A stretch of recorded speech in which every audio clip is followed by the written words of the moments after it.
প্রিয় শিক্ষার্থীরা, আশা করি সবাই ভালো আছো। আমি দ্বাদশ শ্রেণীর শিক্ষার্থীদের মনোযোগ আকর্ষণ করছি।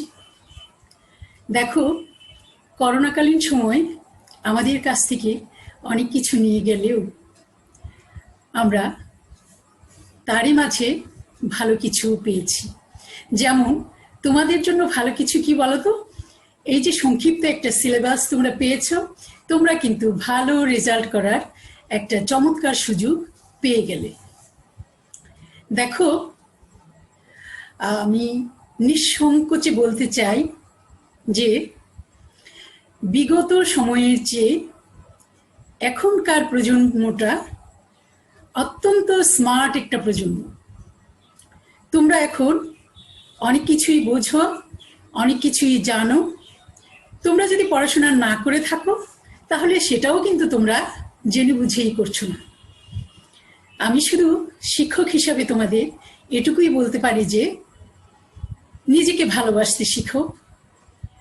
বর্তমান যে প্রতিযোগিতা, যেমন ভালো কিছু করার একটা প্রতিযোগিতা, তেমনি পাশাপাশি রয়েছে খারাপ হয়ে যাওয়ার একটা তীব্র প্রতিযোগিতা। তুমি নিজেকে কোথায় অবস্থান করতে চাও, নিজের অবস্থান, সেটা তোমাকে বুঝে নিতে হবে। আমি আশা করব আমার ছাত্রীরা সবাই এই প্রজন্মের একজন নিজেকে ভালো অবস্থানে দাঁড় করানোর শক্তিশালী সহযোদ্ধা হিসাবে, সাহসী সহযোদ্ধা হিসাবে নিজেকে ভেবে নিবে। অর্থাৎ তোমরা পড়াশোনা করবে এবং এখনকার এই সংক্ষিপ্ত সিলেবাসে তোমরা নিজেকে যুক্ত করে ভালোভাবে রপ্ত করে চমৎকার একটা জিপিএ তোমরা নিয়ে নিবে। আজকে আমি তোমাদের সাথে আরও একটি যৌথ মূলধনী কারবারের আর্থিক বিবরণী অঙ্ক নিয়ে এসেছি। কারণ তোমরা সবাই জানো এই চ্যাপ্টারটা একটু কি আসলে তোমরা জটিল বললেও আমি ঠিক জটিল বলবো না, আমি বলবো যে এটা একটু অঙ্কগুলো একটু বড় ধরনের হয়ে থাকে। তবে এর কিছু নির্দিষ্ট প্রক্রিয়া আছে যেটা তোমরা বুঝে নিলে তোমাদের জন্য সমাধান করা সহজ হয়ে যাবে। আমি আশা করব তোমরা, আজকের ক্লাসটা হলো আমার 8 নাম্বার ক্লাস। আমি আশা করব তোমরা আমার বিগত 7টি ক্লাসের সাথে আজকের ক্লাসটি যুক্ত করে তোমরা আর্থিক বিবরণীর, যৌথ মূলধনী কারবারের আর্থিক বিবরণীগুলোকে ক্লিয়ার করে নিতে পারবে। আর আমি তোমাদের বারবারই বলেছি, আমি তোমাদের সাথে আছি। তোমরা আমাকে বিভিন্ন রকমের তোমার সাব বিষয় রিলেটেড প্রশ্ন করো, আমি তোমাদের সাথে সার্বক্ষণিকভাবে আছি। তো যাই হোক, আজকের অনলাইন ক্লাসে আমি তোমাদের সাথে যুক্ত আছি ফেরদৌসী বেগম, সহকারী অধ্যাপক, হিসাব বিজ্ঞান বিভাগ, মহিলা কলেজ, চট্টগ্রাম। তোমরা জানো আমি আমার স্ক্রিনের মাধ্যমে আমি আমার সমাধানটা দিয়ে থাকি। তাহলে আমি একটু আমার স্ক্রিনটা শেয়ার করে নিই। চলো আমরা আমাদের স্ক্রিনে যাই।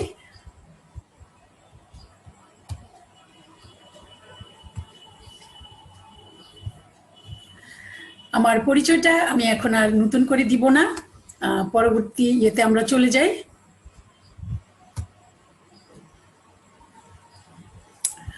তোমাদের স্বাগত অনলাইন ক্লাসরুমে। তারপর চলো আমরা এটা 5ম অধ্যায়ের যৌথ মূলধনী কোম্পানির আর্থিক বিবরণীর 8 নাম্বার ক্লাসটি করতে যাচ্ছি। এবার আমরা সরাসরি প্রশ্নে চলে যাব।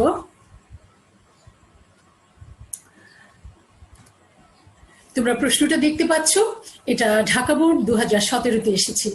এর আগে কিন্তু আমি 2019, 2018 এই অঙ্কগুলো করে দিয়েছি তোমাদেরকে।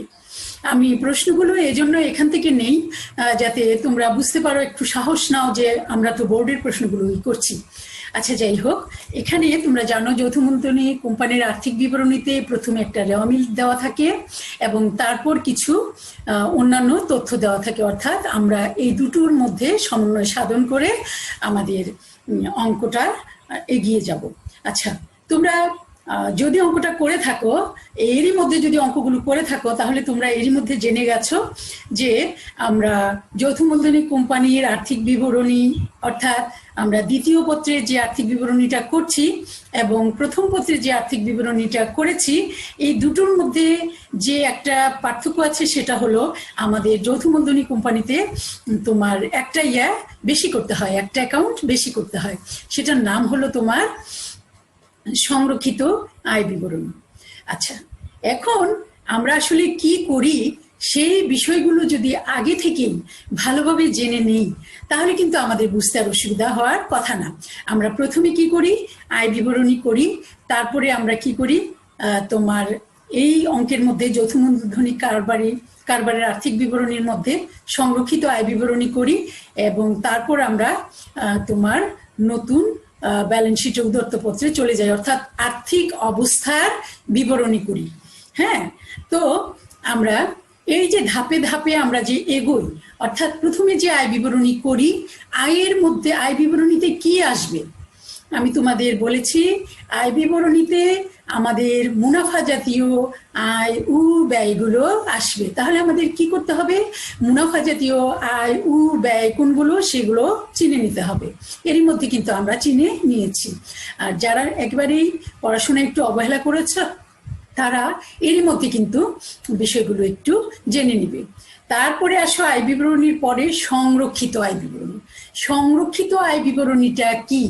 সংরক্ষিত আয় বিবরণী হলো আমাদের ব্যবসায় প্রতিষ্ঠানের যে আয় হয় সে আয়গুলো থেকে আমরা তোমাদের এই বিভিন্ন খাতে এই ব্যয়গুলো শেষ করার পরে, অর্থাৎ ব্যয়গুলো বন্টন করার পরে যে তোমার উদ্বৃত্তটা থাকবে সেটাই হলো সংরক্ষণ হবে।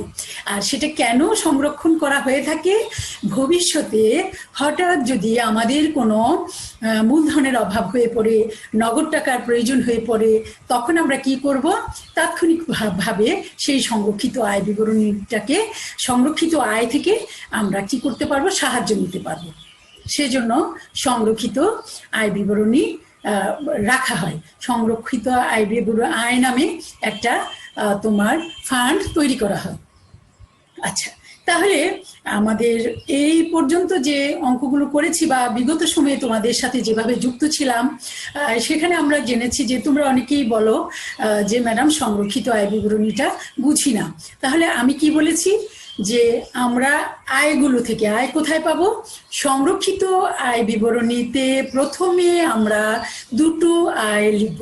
দুটো আয়ের মধ্যে একটা আয় হলো সংরক্ষিত আয় বিবরণীর উদ্বৃত্ত, যেটা আমাদের এই যে দেখো, এই যে আমি তোমাদের কার্সারটা দিয়ে দেখিয়ে দিচ্ছি, এই যে দেখেছো, অ্যারোটা দিয়ে দেখিয়ে দিচ্ছি। সংরক্ষিত আয় আমাদের আছে তোমার 30,000 টাকা, দেখেছো, এটা ব্যালেন্স, এটা হলো প্রারম্ভিক ব্যালেন্স, ঠিক আছে, এটা বিগত বছরের। তারপরে আমরা কি করব, এবছর যে তোমার আয় বিবরণী করব, সেখান থেকে যে লাভ অথবা লস হবে, আমাদের এই অঙ্কে লাভ হয়েছে, তাহলে সেই আয়টাও আমরা কি করব, চলতি বছরের আয়টাও সংরক্ষিত আয়ের প্রারম্ভিক উদ্বৃত্তের সাথে যোগ করব। যোগ করার পরে আমাদের দুটো আয় যোগ করার পরে আমাদের যে আয়টা হবে, সেখান থেকে আমরা কোথায় কোথায় বন্টন করব সেটা দেখাবো। তোমরা তোমাদের শরণার্থে আমি আরেকবার বলছি, তোমার বন্টন হয়, আমরা আয়কর দিয়ে থাকি, সেটা মাইনাস হবে। তারপর তোমাদের যারা নাকি তোমার আমাদের কোম্পানি থেকে শেয়ার ক্রয় করেছিল, তাদেরকে লভ্যাংশ দিতে হবে। তাহলে আয় থেকেই তো লভ্যাংশ দেওয়া হয়, তাহলে এই আয়গুলো থেকে তোমার লভ্যাংশ মাইনাস হবে, যত রকমের লভ্যাংশ আছে। আচ্ছা, তারপরে আসো বিভিন্ন প্রকারের ফান্ড, যেমন ধরো তোমার আছে সঞ্চিতি তহবিলে স্থানান্তর করো, বিভিন্ন রকমের পুয়ার ফান্ড আছে, এই সমস্ত ফান্ডগুলোতে যে তোমার কিছু কিছু করে তোমার আয়ের অংশ কেটে রাখা হয়, অর্থাৎ বন্টন করা হয়। এই বন্টনগুলো বাদ দেওয়ার পরে যেটা থাকবে সেটাই হলো সমাপনী তোমার সংরক্ষিত আয় বিবরণীর উদ্বৃত্ত, এবং এটা আমাদের মূলধন ও দায়ের পাশে আর্থিক অবস্থার বিবরণীতে যাবে। আশা করি তোমরা বুঝতে পেরেছো। আর আমি আসলে যতই বলি না কেন কোনোই লাভ হবে না যদি না তোমরা মনোযোগের সাথে আমার পাঠটা নেওয়ার চেষ্টা করো। তোমাদের মনোযোগ হতে হবে, তাই না? আচ্ছা, যাই হোক, এবার আসো আমরা প্রশ্নটা পড়ে নিই। নগদ তহবিল সম্পদ, প্রাপ্য হিসাব সম্পদ, প্রাপ্য নোট সম্পদ, প্রাথমিক খরচ। এই যে দেখো প্রাথমিক খরচ, অনেকেই বুঝো না প্রাথমিক খরচটা কি। প্রাথমিক খরচ হলো প্রতিষ্ঠানটা যবে শুরু করে তখন প্রথম দিকে যে খরচগুলো হয় সেগুলোকে এই প্রাথমিক খরচ বলে। যেমন ধরো নিবন্ধন খরচ, তারপরে তোমার একজন আইন বিশেষজ্ঞকে দিয়ে তো আমার এই কাজটা করতে হবে, প্রতিষ্ঠানটাকে নিবন্ধন করতে হবে, তাকে দিতে হবে স্ট্যাম্প খরচ। তারপরে এই সমস্ত আরো আনুষঙ্গিক কিছু খরচ আছে যেটা প্রথম দিকে হয়ে থাকে, সেটাকেই বলা হয় প্রাথমিক খরচ। তো এই খরচটা তো আসলে হয়েই যায়। তো হয়ে গেলে পরে ব্যবসা প্রতিষ্ঠান কি করে, প্রথমে অসমন্বিত ব্যয়ের মধ্যে রাখে। কেন রাখে? কারণ এই প্রাথমিক খরচটা যত তাড়াতাড়ি অবলোকন করা যায় ততই কারবারের জন্য মঙ্গল। তখন কি করে, এটা অসমন্বিত ব্যয়ের মধ্যে রেখে আস্তে আস্তে অবলোকনের মাধ্যমে সমন্বয় করা হয়। ঠিক আছে? আচ্ছা, তারপরে আসো মজুদ পণ্য। এখানে কিন্তু 31/12/2016 দিয়েছে, দেখেছ? এটা সমাপনী বলেছে, কেননা আমাদের নিচে এই যে বিক্রিত পণ্যের ব্যয় দিয়ে দিয়েছে, তাই এখানে প্রারম্ভিকটা নাই। প্রারম্ভিকটা এখানে বিক্রিত পণ্যের ব্যয়ের মধ্যে আছে। তারপর আসো বিমা সেলামি। বিমা সেলামি কি? পরিচালন ব্যয়। তারপর আসো তোমার যন্ত্রপাতি। যন্ত্রপাতি কি? সম্পদ। তারপর আসো তোমার প্রদেয় হিসাব। প্রদেয় হিসাব হলো চলতি দায়। প্রদেয় নোট, এটাও চলতি দায়। তারপরে আসো তোমার 10% ঋণপত্র, এটাও তোমার দীর্ঘমেয়াদী দায়। এবার একটু খেয়াল করো তোমরা, আমি যখন অঙ্কটা সমাধান দিব তখন একবার বুঝিয়ে বলবো, এখনো আরেকবার বুঝিয়ে বলছি, একটু খেয়াল করো। এই যে আমাদের প্রশ্নে 10% ঋণপত্র এবং তারিখ দেওয়া আছে 1/7/2016, এরকম তারিখ দেওয়া থাকলে তোমাদের বুঝতে হবে যে এটি একটি তোমার সমন্বয়। এটি সমন্বয়, অর্থাৎ আমাকে এই সমন্বয়ের মতো করে তোমার করতে হবে, ট্রিট করতে হবে। ঠিক আছে? তো 10% ঋণপত্র মানে হলো ঋণপত্রের উপর 10% সুদ ধার্য করতে হবে। আর 1/7/2016 মানে হলো একসাথে নিয়েছে ঋণপত্রটা। তাহলে আমার সুদটা কতদিনে বের করতে হবে? দেখো তোমরা, এই যে দেখো 7, এই যে 7-এর 1 তারিখ, কিন্তু 7 মানে কি? জুলাই মাসের 1 তারিখ। তাহলে July, August, September, October, November, December. তাহলে কতদিন হলো বলো তো? আমাদের 6 মাস হলো। তাহলে আমরা সুদটা বের করব ঋণপত্রের উপর 6 মাসের। আশা করি তোমরা বুঝতে পেরেছো 6 মাসের কিভাবে হবে। এই যে 1/7 মানে হলো জুলাই মাসের 1 তারিখে। তাহলে জুলাই মাসের 1 তারিখে যদি হয় তাহলে আমাদের জুলাই মাস থেকে ডিসেম্বর পর্যন্ত 6 মাসের ঋণের সুদ বের করতে হবে এবং পার্সেন্টেজ দেওয়া আছে 10%। আচ্ছা, তারপরে ব্যাংক জমাতিরিক্ত চলতি দায়, শেয়ার মূলধন। তারপরে তোমার সংরক্ষিত আয়। সংরক্ষিত আয় হলো ওই যে তোমাদেরকে বলেছি, সংরক্ষিত আমরা যে আয় বিবরণী করব তার প্রারম্ভিক, এই যে প্রারম্ভিক ব্যালেন্স হলো তোমার উদ্বৃত্ত হলো এই সংরক্ষিত আয়ের 30,000 টাকা। ঠিক আছে? তারপরে আসো বিক্রয়। বিক্রয় কোথায় যাবে? আয় বিবরণীর সর্বপ্রথমে আয় হিসাবে যাবে, মূল আয় যেটা। আচ্ছা, তারপর আসো বকেয়া বেতন। বকেয়া বেতন যদি আমাদের রেওয়া মিলে দেওয়া থাকে তাহলে কিন্তু বেতনের সাথে যুক্ত করতে হবে না, কারণ আমরা রেওয়া মিলের আইটেমগুলো শুধুমাত্র এক জায়গায় আমরা বসাই, অর্থাৎ বকেয়া বেতনটা বিগত বছরের, এবং সেটা আমরা কি করব? বকেয়া বেতনটা চলতি দায়ে দিয়ে দিব। ঠিক আছে? আচ্ছা, তারপরে আসো তোমার বেতন। বেতন হলো তোমার পরিচালন ব্যয়, ভাড়া, পরিচালন ব্যয়। তারপর অনাদায়ী পাওনা আমরা পরিচালন ব্যয় নিয়ে যাব। প্রদত্ত লভ্যাংশ।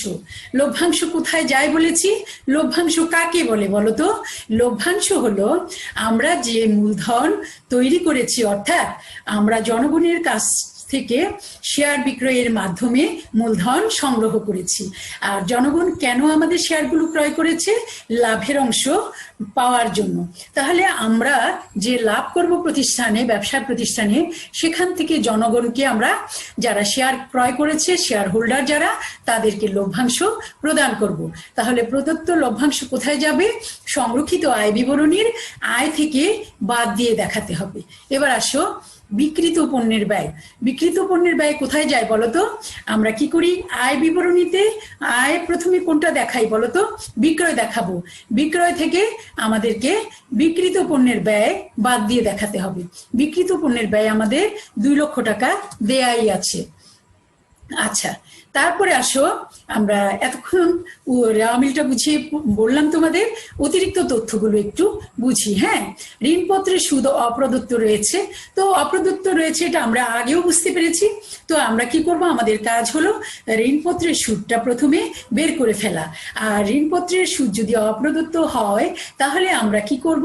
একবার অপরিচালন ব্যয় হিসাবে তোমার পরিচালন আয় থেকে বাদ দিয়ে দেখাবো আয় বিবরণীতে। আরেকবার আমরা কি করব? তোমার চলতি দায়ে দেখাবো, যেহেতু এখনো ঋণপত্রের সুদটা প্রদত্ত হয়নি। তারপরে আসো প্রাথমিক খরচের 25% অবলোকন করতে হবে, 25% অবলোকন করতে হবে। তো প্রাথমিক খরচ আমাদের যা প্রশ্নে দেওয়া আছে 20,000 দেওয়া আছে, সেটার 25% মানে হলো 5,000। 5,000 টাকা অবলোকন একবার আমরা কোথায় দেখাবো? আয় বিবরণীতে দেখাবো। আরেকবার আমরা কি করব? তোমার প্রাথমিক অসমন্বিত ব্যয়ে থেকে প্রাথমিক খরচ থেকে বাদ দিয়ে দেখাবো অবলোকনটা, ঠিক আছে? তারপরে আসো প্রাপ্য হিসাবের 5% আদায়যোগ্য নয়। খেয়াল করো, প্রাপ্য হিসাবের 5% আদায়যোগ্য নয়। এই যে নতুন করে কিন্তু অনাদায়ী পাওনা হয়ে গেল, নতুন করে হলো, এই নতুনটা কিন্তু লেখা হয়নি। তাহলে আমাদেরকে কি করতে হবে? আমাদের প্রাপ্য হিসাব আছে কত? 1,20,000। সেটার উপর আমাকে 5% বের করে ফেলতে হবে। যেটা হবে সেটা আমরা প্রথমে কি করব?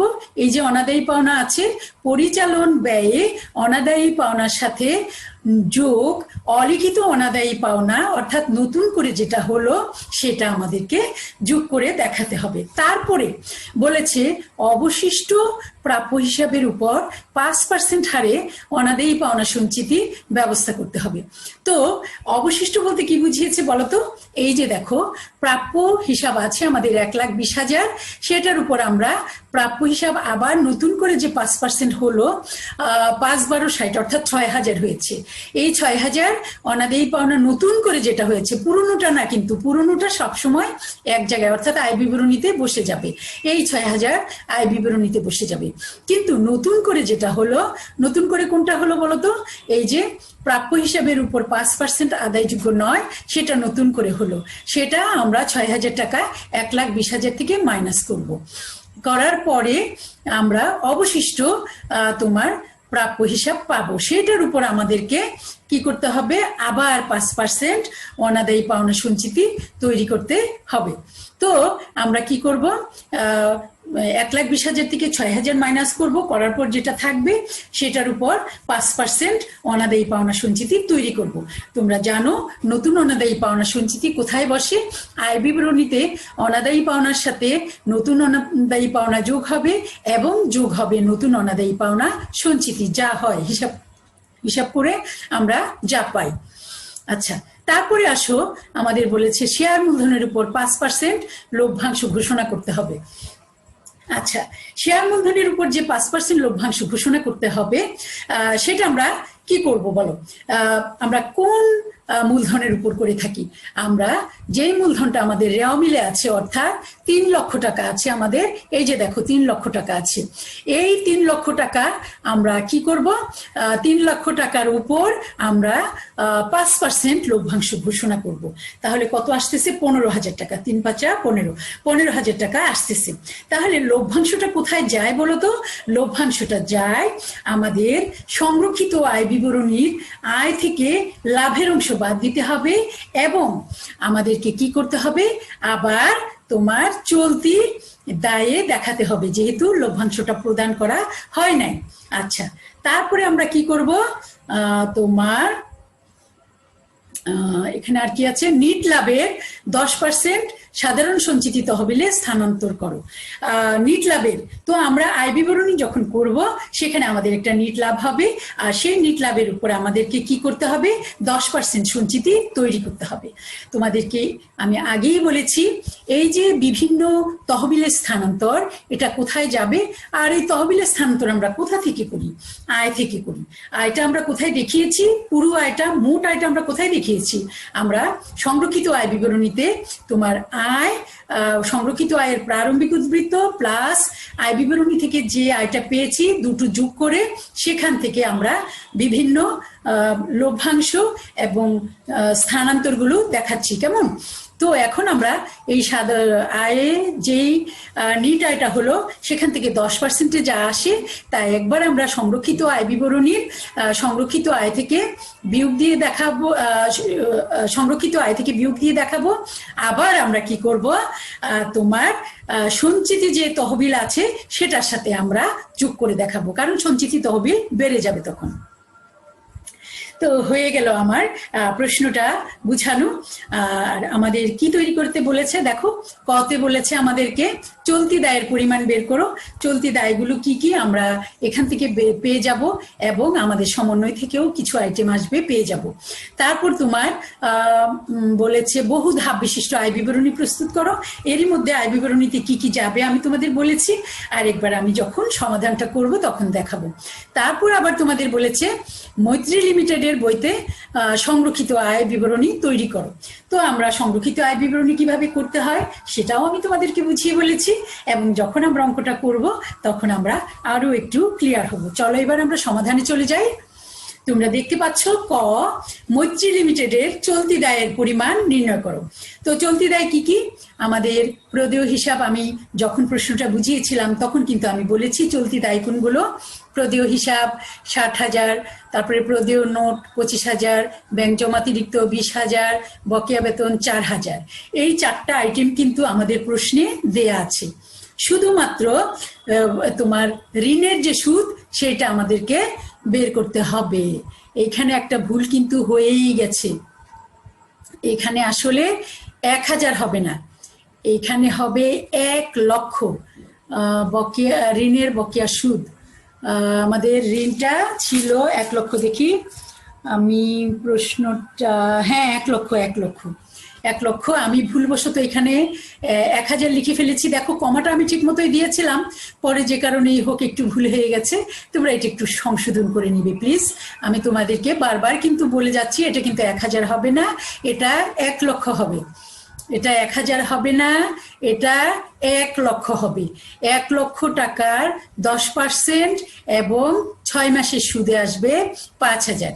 ঠিক আছে, এটা কিন্তু আবারও বলছি, তোমরা খেয়াল করো, এটা তোমাদের এই যে এই জিনিসটা এটা ভুল হয়েছে, এটা 1,000 হবে না, এটা হবে 1 লক্ষ। এটা 1,000 হবে না, এটা হবে 1 লক্ষ। আচ্ছা, তারপরে আসো ঘোষিত লভ্যাংশ। ঘোষিত লভ্যাংশ হলো 3 লক্ষ টাকার 5%। 3 লক্ষ টাকার 5% হলো আমাদের আসে 15,000 টাকা। তো এই হয়ে গেল আমাদের চলতি তোমার দায়গুলো। ঠিক আছে, তো পরবর্তীতে টোটাল এগুলো যোগ করার পর হয়েছে 1,29,000।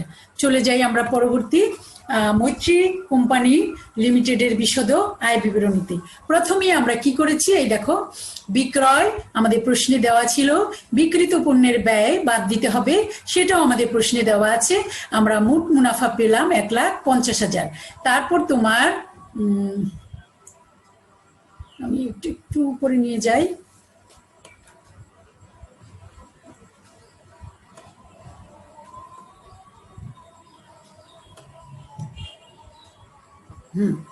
তারপরে তোমার এখানে পরিচালন ব্যয় দিয়েছি তোমাদের, না পরিচালন ব্যয় এখন আমরা বাদ দিব। আচ্ছা, বাদ কি কি আসতেছে, বীমা সেলামি প্রশ্নে দেওয়া ছিল, বেতন প্রশ্নে দেওয়া ছিল, ভাড়া প্রশ্নে দেওয়া ছিল, অনাদায়ী পাওনা প্রশ্নে দেওয়া ছিল। শুধুমাত্র সমন্বয়ে বলেছিল যে অনাদায়ী প্রাপ্য হিসাবের উপর 5% অনাদায়ী পাওনা নতুন করে হয়েছে। তো সেটা ছিল, আমরা ক্যালকুলেশন করে পেয়েছি 6,000। তো আমরা নতুন অনাদায়ী পাওনা পুরাতন অনাদায়ী পাওনার সাথে যোগ করে তারপর তোমার আবার যোগ করব নতুন অনাদায়ী পাওনা সঞ্চিতি। কিভাবে বের করতে হবে তোমাদের প্রশ্ন যখন বুঝিয়েছিলাম তখন বলেছি, আরো একবার বলছি শুনো।